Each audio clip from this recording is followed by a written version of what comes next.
I work as a statistician at the UW, and previously as a DNR employee, where I also collected recreational use statistics. As an outdoor user, I spend as much of my time as possible off trails. My wife and I enjoy botanizing and birding and tracking animals. The trails get us to our jumping off point, but we spend as much of our time as possible out in the middle of the non-designated use areas.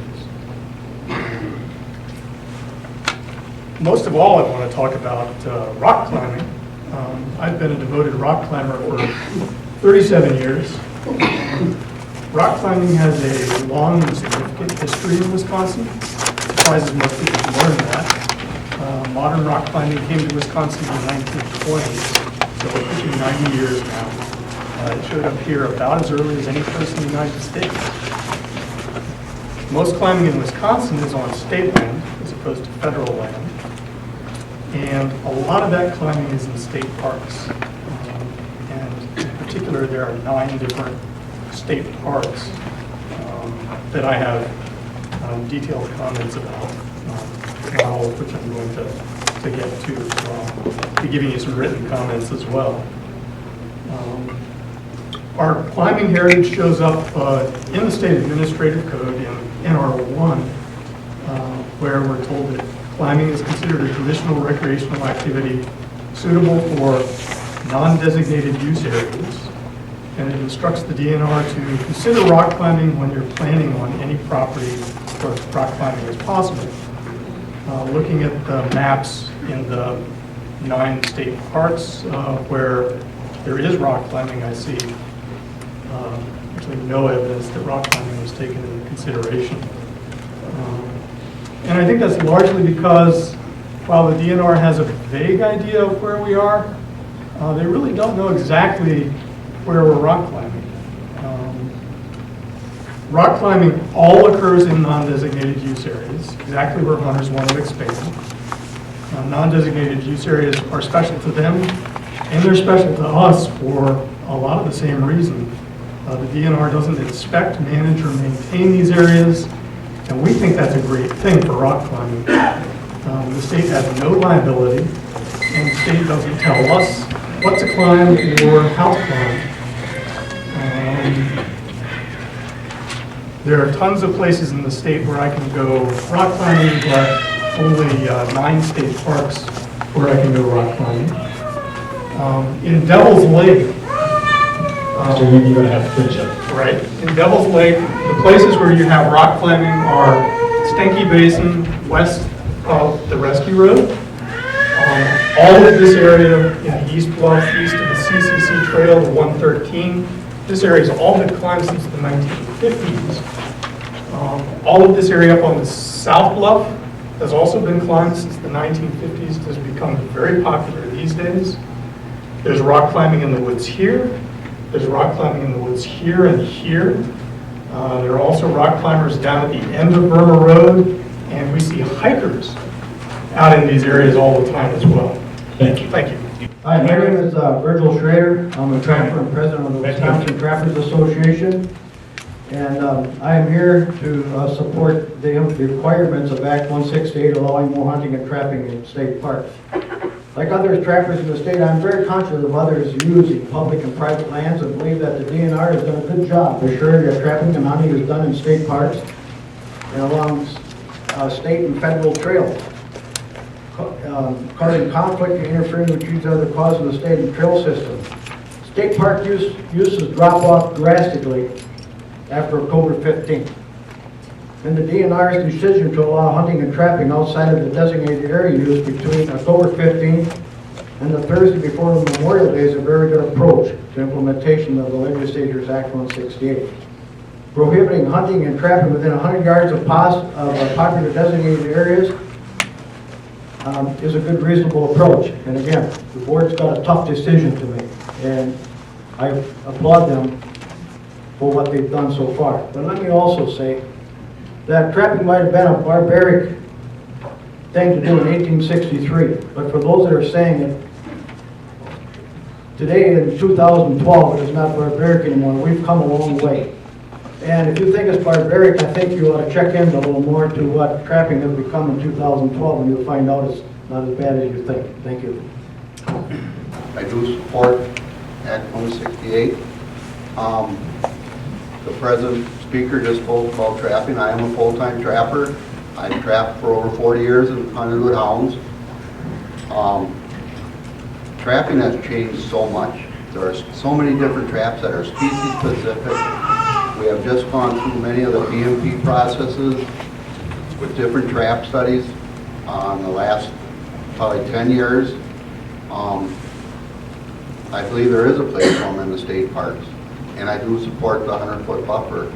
The only thing I don't support is that what I heard tonight is not in my backyard. These are our parks too, not just the ones that you guys live in, but we own these too. And we should be able to have that right to hunt and trap in there. Thank you very much. I love Wisconsin State Parks. I love to walk there with my husband and my dog who's on leash. I don't want to get killed on my hike. I'm 72 years old. I don't hunt. I'm perfectly willing not to hike during deer season. But to make the state parks off limits for a safe walk from mid-October to Memorial Day seems too long and unfair to the public at large. I think we've heard from a lot of people here. I'm Karen Manioni, and I think what we're seeing is that you've done quite a bit of work, but we basically have a really serious problem here. We have a serious problem not only because of the act, but I think in terms of how the maps were done and everything. If you overlaid other things that are on the maps that you have, such as residences and everything, I think you would have seen that some of these things make no sense whatever. They look great if you've got nothing on there, but you have to overlay everything else that's out there. And I'm a skier, I'm a hiker, I'm a snowshoer. I walk a lot in parks. And I have to say that this is also a very big safety issue for everybody, not only the ones that live in this state, but all those tourists. And I have to say a lot of people come from Chicago, from Minneapolis. There's a lot of people that come here because of our natural resources. And we've even had international travelers that have come over, and they were appalled when they heard gunshot close to them. They said that would never happen in their country. And I'm just shocked that this is being proposed like this. And when you said, well, of course you've heard about it. Well, I heard about it last night. And that was only because somebody emailed me. This has not been widely publicized.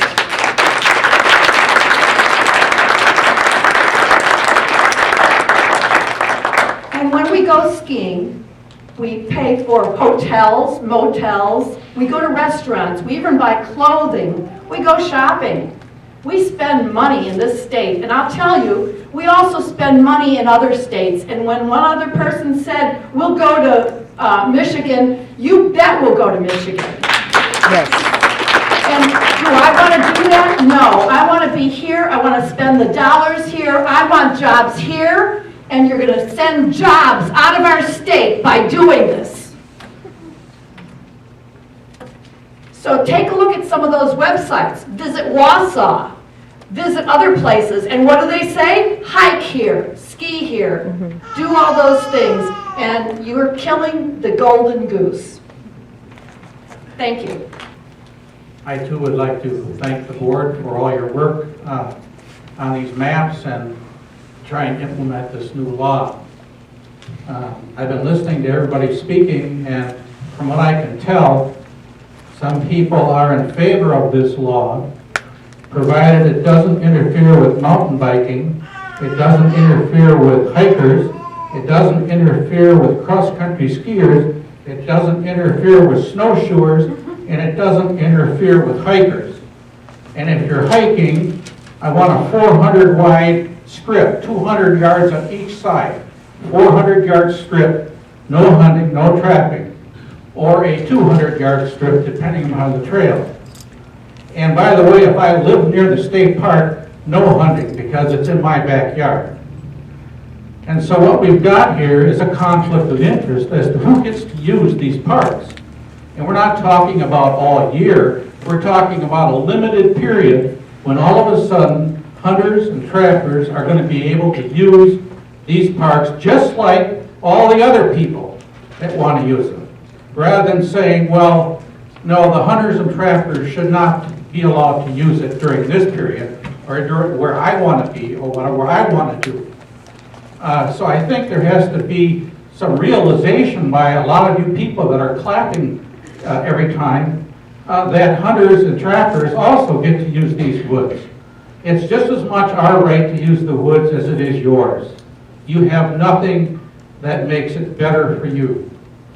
As far as the economics of it, hunters and trappers and fishermen spend millions of dollars on equipment, on hotels, at gas stations, at restaurants, and they put a lot of money into this economy, a lot of jobs. So if you want to go to Michigan, go ahead and go. We'll stay right here in Wisconsin. And that's all I got to say. Okay. I just want to point out that this is a Jid Berhalter segment. You're probably sick and tired of seeing this tonight, but we do want to say again, there is homes along here that do not point out. My house is right here. I took rangefinder measurements last night. It's 250 yards from this trail to my house. And that is a well-used trail, and that should be included as part of the buffer zone. The other parts is this land. The DNR saw fit not to hunt this land when it was originally bought out for the Ice Age Trail.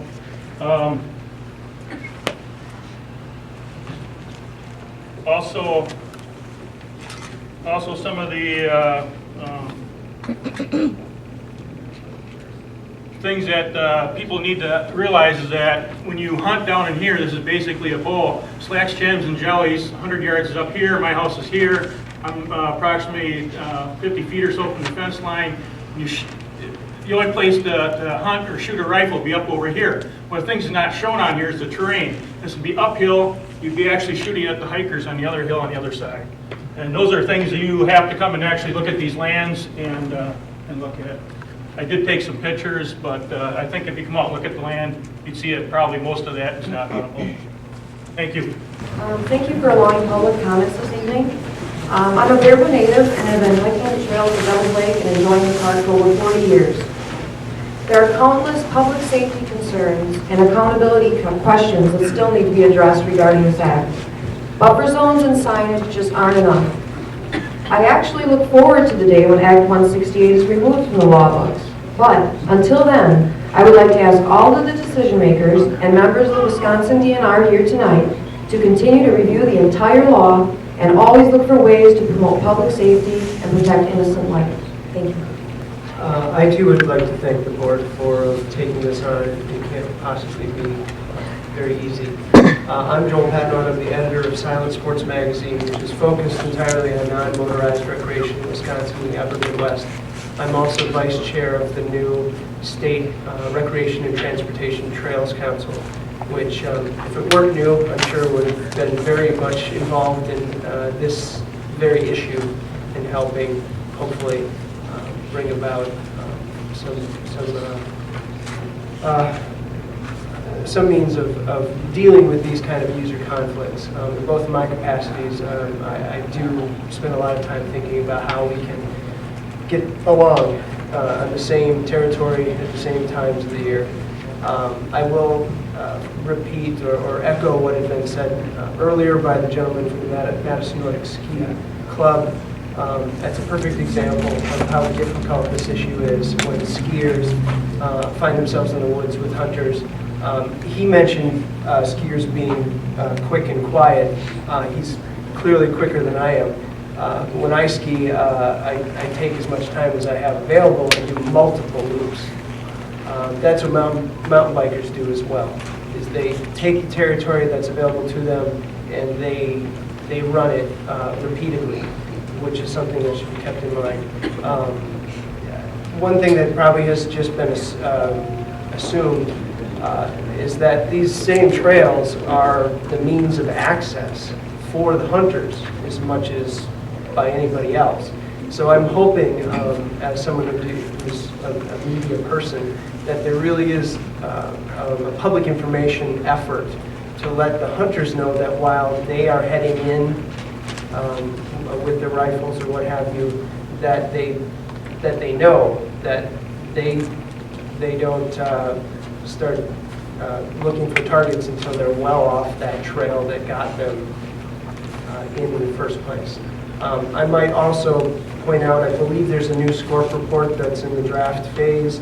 I've seen it, I haven't memorized those numbers, but I think it clearly shows, as previous SCORP reports have, that much of this non-motorized recreation, trail running, mountain biking is on the rise. Hunting is waning.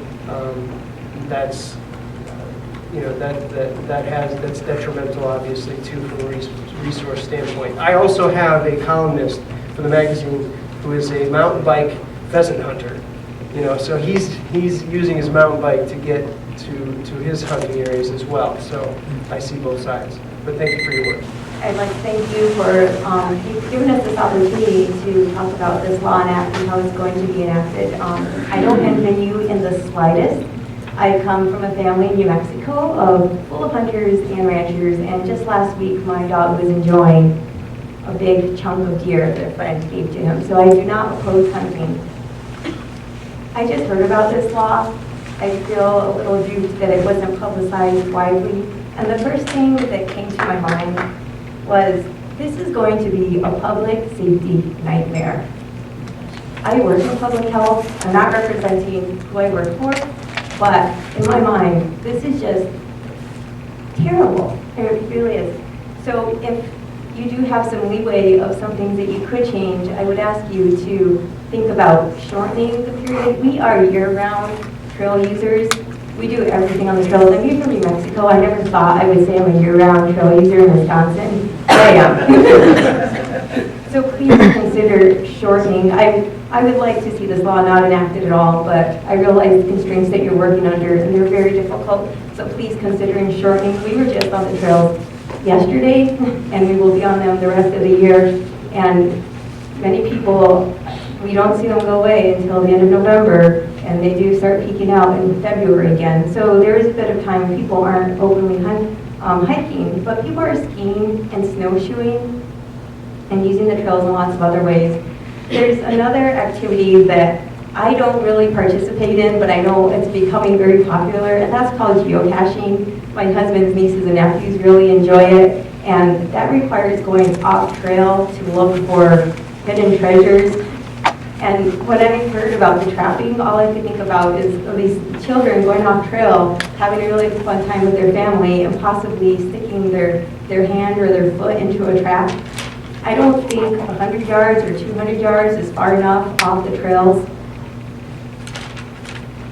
And today when my coworkers, I mentioned the law, and she said, well, this will really affect where I go and when. Don't make that happen. We like to be able to use the trails year-round and not have to think about not going out because there's possible hunting or trapping. And then also on the financial side for the state, we spend a lot of money on outdoor recreation. You can ask my husband, he's a CPA. He has all our funding tracked in a spreadsheet. And every time he shows it to me, it's a big portion.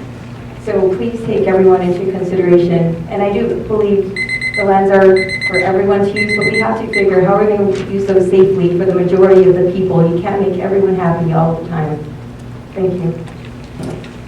I have one personal request, like a lot of other people, and then just some general comments. Love to snowshoe, and all winter long, I'm snowshoeing through this area. That's my request. I'm not the first one to mention that area, but to close off this section of trail permanently. Permanently to prevent hunting there. General comments. I guess it was the Parks Director mentioned earlier that there are different techniques for managing park use, and talk about time and some other things. And it looks like time is no longer out of the equation. There's a fixed period of time, and then you're using geography. parts of this area are okay, parts of that area are not okay. What I would suggest is that you actually bring time back into the equation. I'm sure you have plenty of data on what's good hunting areas, where there's good deer populations, things like that. And maybe there's some parks that, the week of Thanksgiving, gun deer season starts, you just close the park off to nothing but hunting. That might alienate some of my hiking friends, but I think that might be an acceptable compromise. And then there's other times, maybe Christmas, New Year's, a week, 2 weeks, that time period. A lot of families have vacation, they want to do things in the outdoors with their kids, grandkids, people are traveling, visiting. The parks are off limits to hunting at that point. So my specific request is close this off, and my general suggestion comment is to think about adding the time element back into how you select what is open and closed. I mean, use the geography, but also use time. Thank you. This is a perfect map for me. I've got several issues. One is that there was no notification. I learned about this via email. So at the time to make a posting, and that's how I heard about it, and then I let other people know the same way, or posted on Facebook actually, so that more people would learn about it. So that was a problem. I'm a former hunter, so I don't have anything against people hunting, but I do have a problem with several things about this here. One is the length of the season. I camp year-round, not just in the summertime, not just until Labor Day.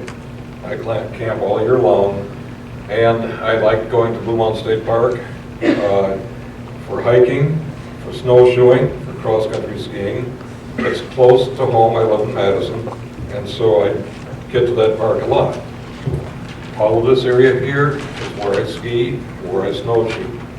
Same thing with hiking. I lead hikes with the groups of people that we go along in here, along the mountain bike trail, up along the old Indian Marker Trail, then into part of the designated thing, and then back down again into areas that are open for hunting.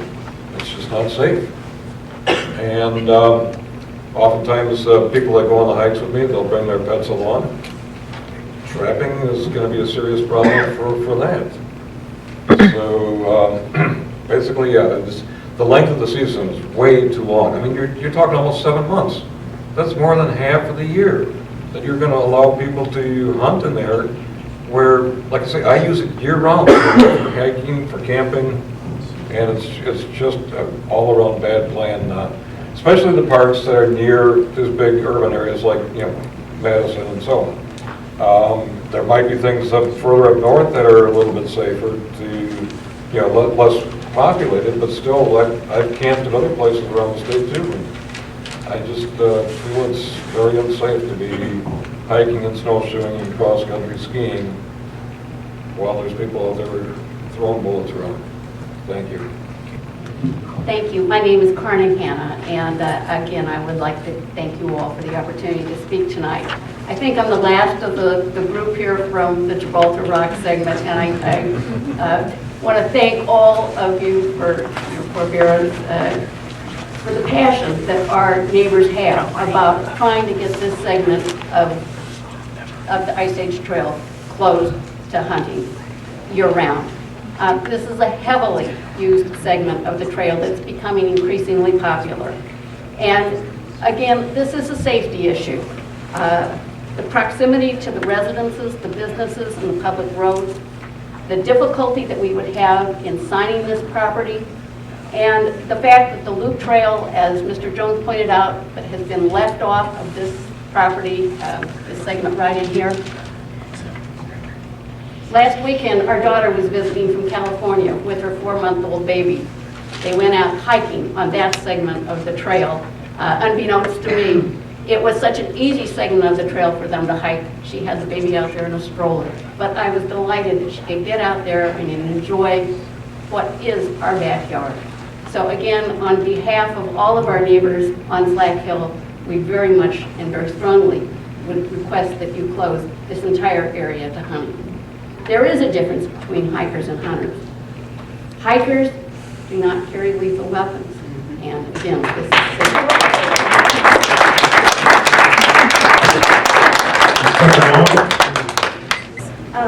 I'm getting very nervous, so I'm going to be reading. I apologize.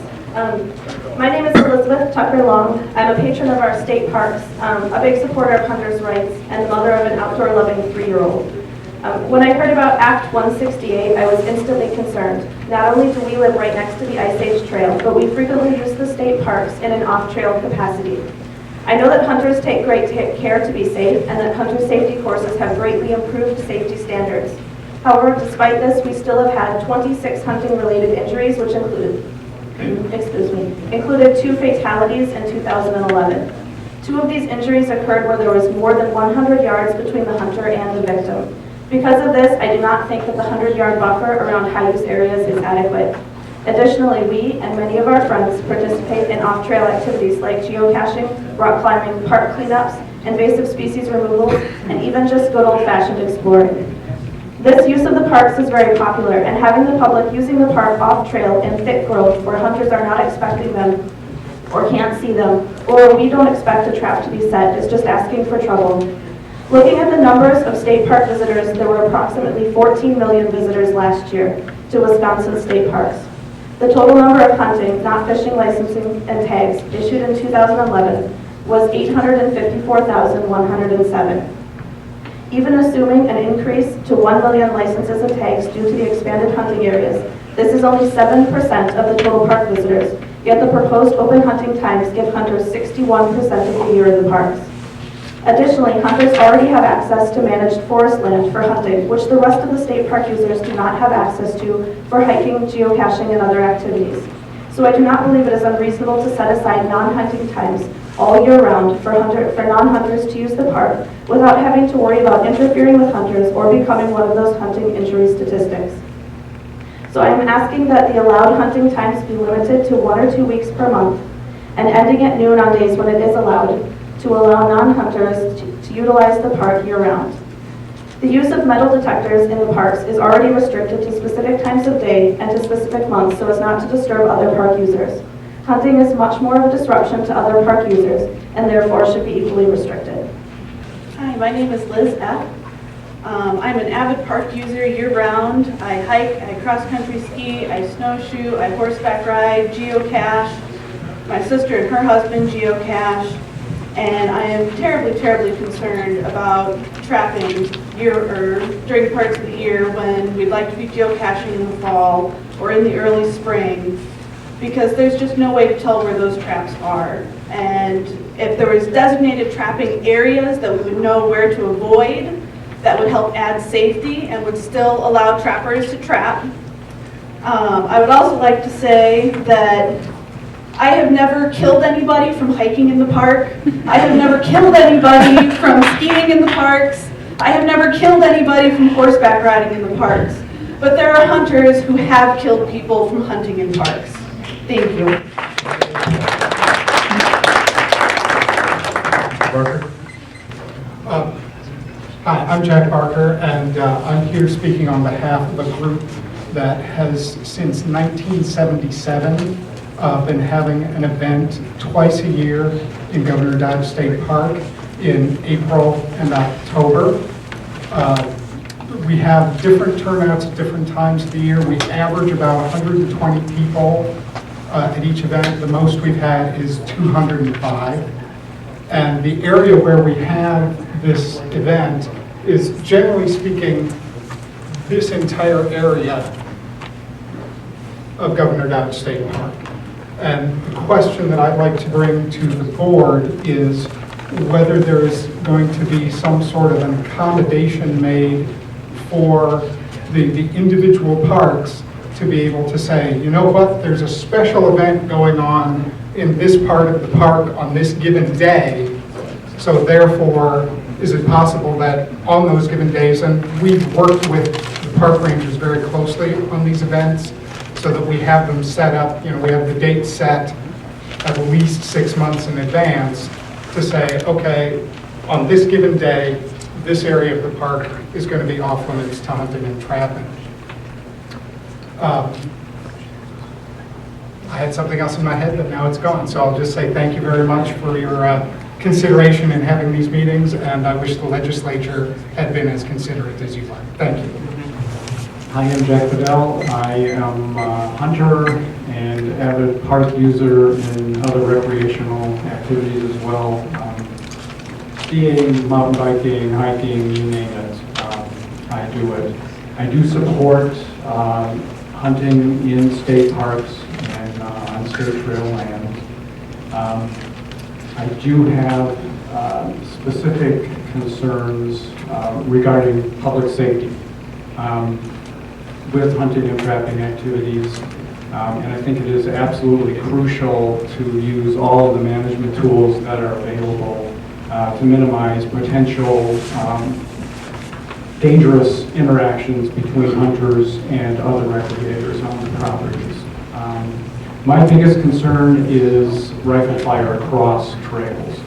A lot of people have testified earlier about mountain biking, cross-country skiing, people moving quickly through the woods very quietly when there's snow on the ground, when there's not snow on the ground. So these are concerns that I have. I don't have all the answers, but I think a later opening, November 1st or later, an earlier closing around May 1st would be helpful. The increased use of designated use areas and buffer zones, I think would also be helpful. And, you know, I think we have to be creative about trying to make sense out of this act. I really thank you guys for all of the work that you're putting into it. And I know after these hearings, you're going to have more work to do trying to make sense of it all. But I also appreciate all the work you're doing to make these places such great recreational opportunities, as well as hunting and fishing and trapping and all of the above. So, thanks. Thank you. My name is Carolyn Sheppel, and this is a really bad couple of weeks for me. Last year, I lost my dog in a trap in an area near the town of Oregon, and it was really horrible. So, you know, I think it's great that trappers are telling you they're trying to improve their traps. I think they are, but it's also extremely cruel, and very cruel traps still exist on the land. I was told this by someone high up in the trapping field in Wisconsin, that the trap that killed my dog is an inhumane trap. And I saw it, and I have PTSD, and that is not a joke. That is not something I just made up. I suffer from it, I get help for it, and I'm not really all that much better. I have a terrible headache today. I've been feeling like throwing up. That's one of the symptoms. And people will get hurt in these situations. A lot of people have made very good points. And I just want to tell you what happened to me. I was in an area with a gigantic sign, probably about this high and this wide. It was very large. It was yellow and green, and it said no hunting, trapping, fishing, campfires, a couple other things. I still didn't feel safe, though, because I knew next to me was some DNR property, and not knowing anything about trapping, I knew I had seen hunters with bows. But there was no markings. There was just some flimsy little signs. But people assured me that they had been walking their dogs there for 25 years. And so I took a chance, and that was my mistake. So the reason I'm telling you this is because I have been visiting parks, and with this stewardship law that is putting these, putting this into action, this hunting and trapping in parks, I can't show this. I wish I had wish I could put it up there, but we have a sign here in a Dane County park. It says, it's an orange sign. It says, this property has limited access archery hunting.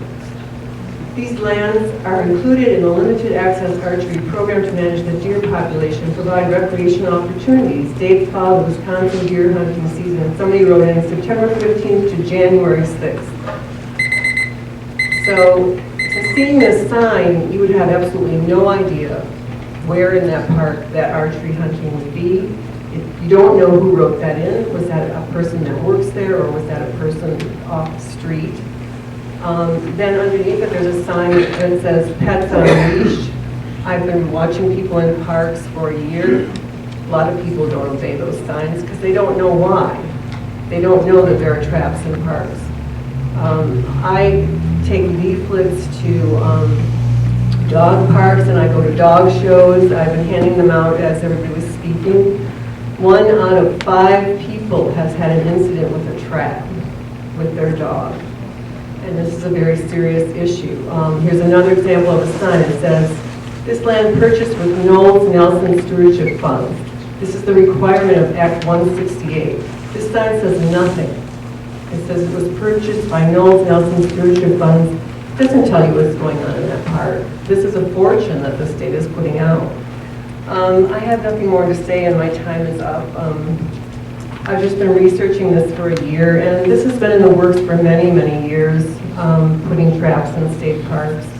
I think it's just a tendency to want to exploit resources, and taxpayers pay for this property. It's not hunters and trappers, but they've sold this to you. They've greenwashed it. I've just learned that word, greenwashed it. They call it conservation. It's really a fur trade that brings in $300 million from Stoughton We're going to ask you to wrap up. alone. Thank you. Thank you. Thank you. And I have been involved in this tragedy for 15 years. I was the first person ever elected to the hunting lobby that controls wildlife and our public lands in this state by structuring our DNR on killing license funding. When all the money comes from killing, do you think they care about 90% of us who don't kill wildlife? Do you think they want us to know about the annual election that's held every year for the past 80 years that only 5,000 trappers and hunters attend every year? This is the responsibility of the Natural Resources Board and the DNR to bring in the rest of the public, and they have failed totally by design. So I write a column called Mad Ravens Speak for the Capital Times, and I am standing for us to have a first-time democracy in this system. This was not a transparent law. This was not, I didn't even know about it, and I would be as interested as anybody. I served on the trapping committee of the Conservation Congress, which is supposed to represent all of us, in which they intimidate the rest of us from coming every spring. For 80 years, this has been controlled by one cartel that is killing our wildlife. And I can tell you, most people don't want to look at trapping. And I've had my fill of it because I served on the trapping committee. It is horrendous. It should be banned. This is a tragedy. Our scientists worldwide are telling us that wildlife populations are crashing everywhere. We're destroying our world. You guys have got to wake up and get active. Because if we don't organize, they've destroyed beavers in the state. Beavers create the most valuable habitat on Earth, freshwater wetlands. It cleans our water. It develops habitat for half of the rare and endangered species on Earth. Hydrologists call it the reason that we have water problems in North America is the destruction of beavers and agricultural drainage. So I'm just saying to you who are here, who don't want this happening in our lands, this was not a transparent process. None of it is transparent. This has been controlled by one group of people. We have 2.5 million hikers, bikers, wildlife watchers who bring much more money to the state tax coffers than hunters. Hunters barely pay for their killing business with their money. They want the rest of us to pay for it. and they want our money, and they want it through the sales tax. They don't want to give it to any power away. They don't want us, I've tried to get us a non-hunter fee and democracy, and the only way we're going to get it is to fund our DNR with general public funds. And I charge you guys who are leaving the Natural Resources Board soon to help us democratize the system by funding. Because as long as the money comes from killing, we're going to have this. We're going to have, they control everything else too. Now they're taking the last of our land, where most of us are hiding out. Now we got to wear orange there and pretend that we feel safe. We don't feel safe. Our wildlife is dying. They've killed quail, they've killed sharp-tailed grouse, they've killed our beavers. They're killing our endangered species, wolves. This is a tragedy, and you guys have to help us end it. Well, thank you. Thank you for all of you who are taking the time to look at this and the zoning of the parks, and also thank you for everyone here who came tonight either to offer your written comments or your spoken comments or just for your presence. I want to start by saying my name is Erica Post. I'm here to represent myself. I originally hail from the Seattle area in Washington State, where there is no hunting in state parks whatsoever. I'm also a dog owner, and I regularly use Wisconsin state parks and take my dog with me.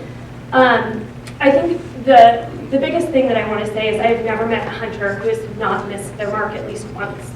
And for me, that really speaks to hunting in many cases being a public safety concern.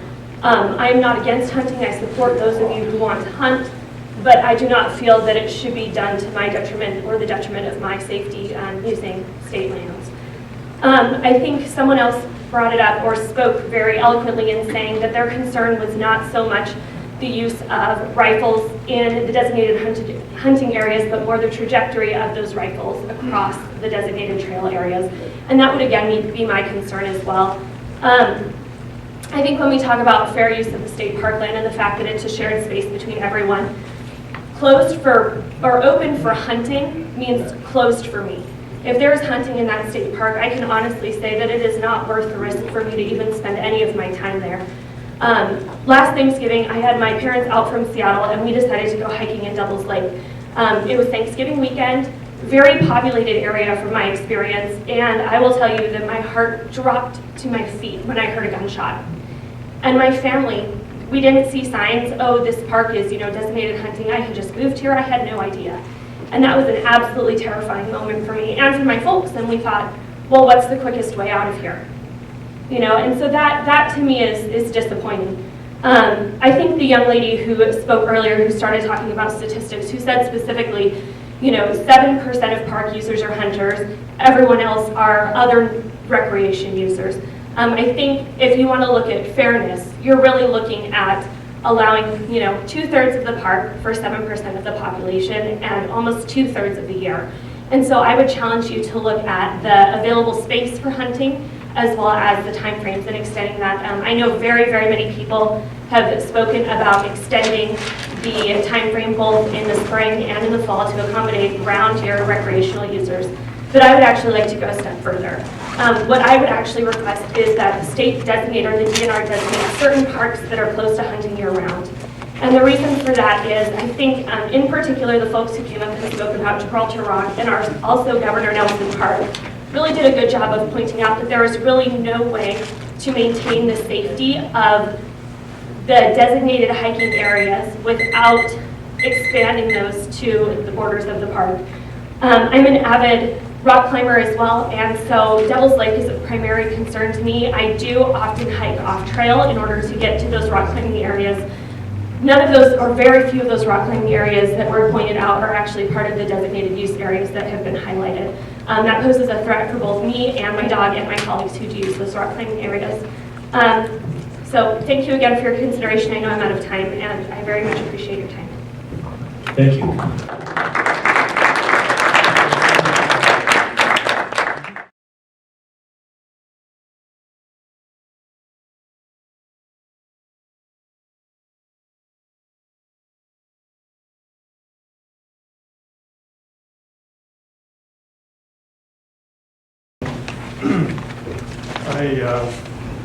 I work as a statistician at the UW and previously as a DNR employee where I also collected recreational use statistics. As an outdoor user, I spend as much of my time as possible off trails. My wife and I enjoy botanizing and birding and tracking animals. The trails get us to our jumping off point, but we spend as much of our time as possible out in the middle of the non-designated use areas. Most of all, I want to talk about rock climbing. I've been a devoted rock climber for 37 years. Rock climbing has a long and significant history in Wisconsin. It surprises most people to learn that. Modern rock climbing came to Wisconsin in the 1920s, so we're pushing 90 years now. It showed up here about as early as any place in the United States. Most climbing in Wisconsin is on state land as opposed to federal land. And a lot of that climbing is in state parks. And in particular, there are 9 different state parks that I have detailed comments about, not all of which I'm going to get to. I'll be giving you some written comments as well. Our climbing heritage shows up in the state administrative code in NR1, where we're told that climbing is considered a traditional recreational activity suitable for non-designated use areas. And it instructs the DNR to consider rock climbing when you're planning on any property where rock climbing is possible. Looking at the maps in the 9 state parks where there is rock climbing, I see actually no evidence that rock climbing was taken into consideration. And I think that's largely because while the DNR has a vague idea of where we are, they really don't know exactly where we're rock climbing.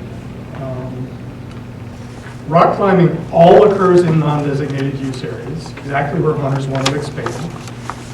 Non-designated use areas are special to them, and they're special to us for a lot of the same reason.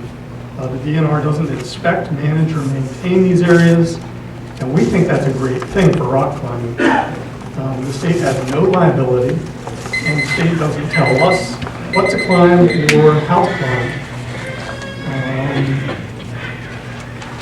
There are tons of places in the state where I can go rock climbing, but only 9 state parks where I can go rock climbing. In Devil's Lake, So you're going to have to finish up. right, in Devil's Lake, the places where you have rock climbing are Stenky Basin, west of the Rescue Road. All of this area in East Bluff, east of the CCC Trail, the 113, this area has all been climbed since the 1950s. All of this area up on the South Bluff has also been climbed since the 1950s. It has become very popular these days. There's rock climbing in the woods here. There's rock climbing in the woods here and here.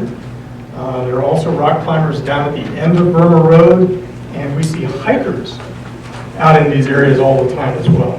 Thank you. Thank you. Hi, my name is Virgil Schrader. I'm a trapper and president of the Wisconsin Trappers Association. And I am here to support the requirements of Act 168 allowing more hunting and trapping in state parks. Like other trappers in the state, I'm very conscious of others using public and private lands and believe that the DNR has done a good job ensuring that trapping and hunting is done in state parks and along state and federal trails. Causing conflict and interfering with each other cause of the state and trail system. State park uses drop off drastically after October 15th. And the DNR's decision to allow hunting and trapping outside of the designated area use between October 15th and the Thursday before Memorial Day is a very good approach to implementation of the Legislature's Act 168. Prohibiting hunting and trapping within 100 yards of popular designated areas is a good, reasonable approach. And again, the board's got a tough decision to make, and I applaud them for what they've done so far. But let me also say that trapping might have been a barbaric thing to do in 1863, but for those that are saying it, today in 2012, it is not barbaric anymore. We've come a long way. And if you think it's barbaric, I think you ought to check in a little more to what trapping has become in 2012, and you'll find out it's not as bad as you think. Thank you. I do support Act 168.